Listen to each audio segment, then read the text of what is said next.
শিল্পীর ঘরে জন্ম, তাই শিল্পী হয়েছি। সঙ্গীতটাকে সঙ্গে করে বুকেতে নিয়েছি। এই গানই আমার জীবন মরণ, গানই আমার প্রাণ।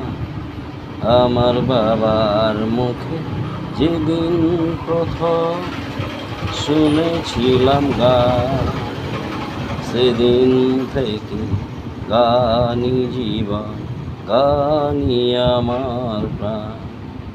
আমার মায়ের আদেশ বাবার মতো গাইতে হবে গান, সেদিন থেকেই গানই জীবন, গানই আমার প্রাণ।